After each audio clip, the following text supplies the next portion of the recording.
All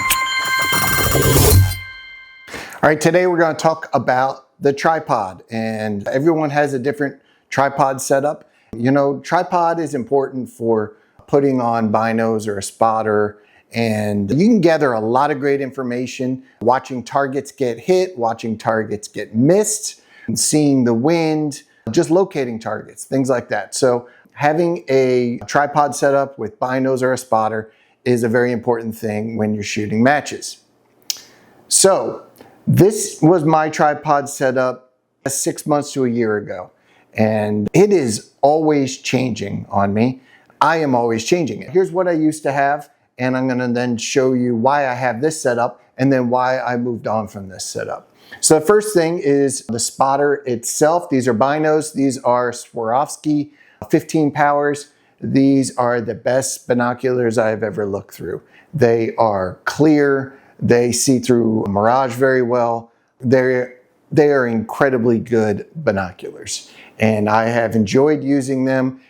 And I tell you what, I bought them right after a match when I looked through somebody else's at a match and said, I need those. So I went home and bought them. The next thing over is my laser rangefinder. And the laser rangefinder is just a monocular type. This is a Leica. And so, you know, when you're at matches, you want to double check and make sure that the distances in your book are correct. And so that is what I would use. It is in a 3D printed mount that will work on this rail. The rail is something else that I didn't mention, but it's got ARCA on the top and bottom so that it can clamp into the tripod and allow you to add accessories onto it. What I don't have right now, because I sold it, is I used to also carry a spotting scope, and it was a big spotting scope. And the only reason I carried the spotting scope was it had a reticle in it. And that reticle allowed me to measure the size of the targets at each distance. Mostly I want to see how much wind budget do I have. If it's a 8/10 wide, target, and it's only calling for 2/10 of wind, send it straight up at the center. And then you can adjust from there. There's no reason to have to, go 2/10 off when you could possibly go too much. You probably wouldn't go too much, but send it at the center, see where it hits, then make your adjustments. I'm not saying don't make adjustments. I'm just saying that sometimes you don't have to make as much adjustments as you want, depending on the size of your target. But I got rid of the spotter. It was just too big, too heavy to carry with everything else. Lastly is this little extension pole that I have with a wind vane on it. I saw this, someone else had it. I liked it a lot better than a ribbon, a little flag. To me, I have a hard time telling direction with that.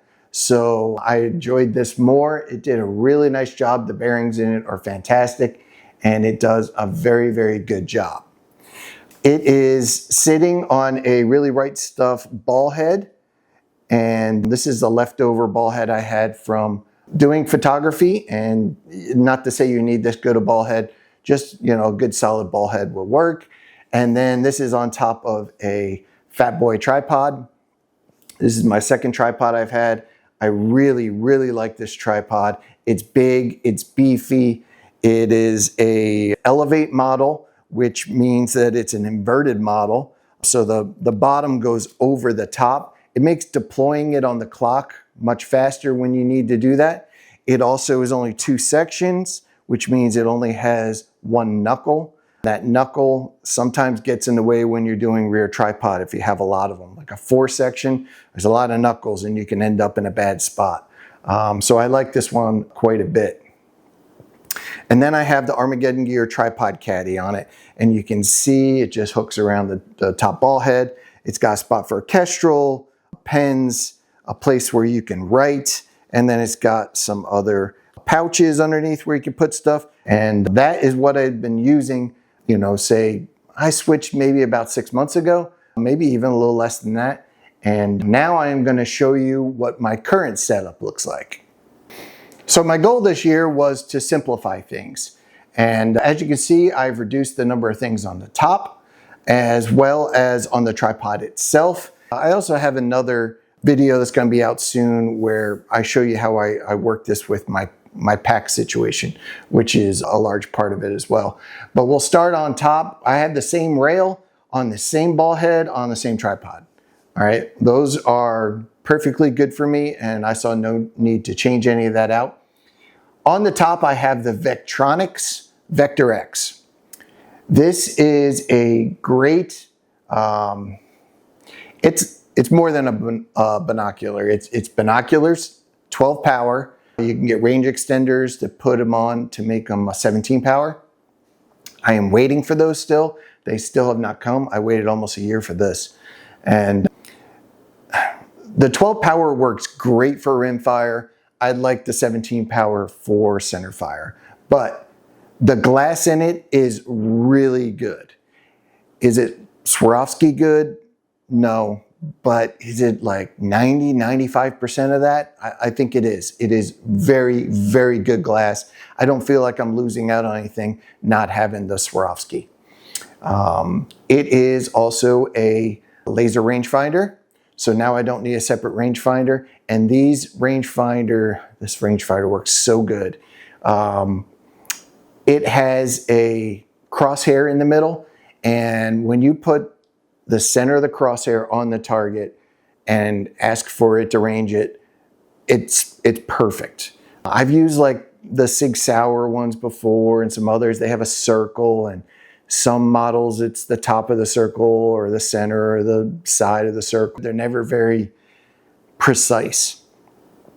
This one is, and it always gives me very, very good information. A good friend of mine has one as well. And whenever we do them side by side, we get the same exact number almost every time. So very, very good rangefinder, very good bino.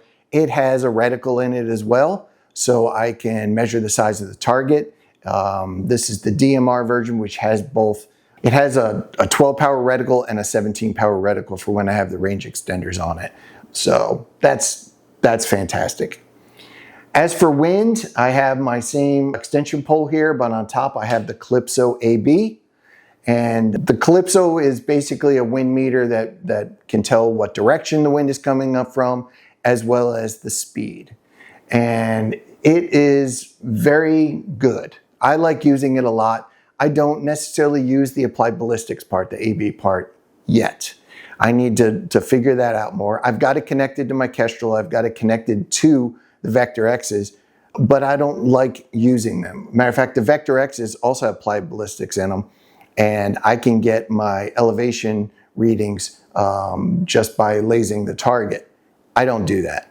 I find out the distance and then I put it in my Kestrel. I still like using the Kestrel. That may change. That may be part of my evolution with all of this, but for now, that's what I do. Same with the wind that comes out of the Calypso. Comes on and I read it on my phone, which I have my phone sitting right here. So the Calypso puts the information down into the phone, into an app. I don't always have the phone out like it is now, but sometimes I do. A lot of times it's in my pocket and I pull it out and use it, but I can put it here and read the wind as well. My little office area here this is from a company called BP Threadworks. And I saw them on Facebook or Etsy or something, but they have an Etsy shop. And he had one that was similar to this. And I asked him to make one like this. It's slightly different dimensions. Instead of being wide, he had it long and on a piece of moly. And I just wanted it simplified. So I wanted it wide enough it would hit the legs so that I could write on it. And I had a place to put pens as well as my data card. So this is all I need, and when I don't need it, it gets out of the way very easily. But one of the things that I have done is when I am using it, let me change this. When I'm actually using this, I will take it and swing it around to the side. And then I have something like, a book or something there.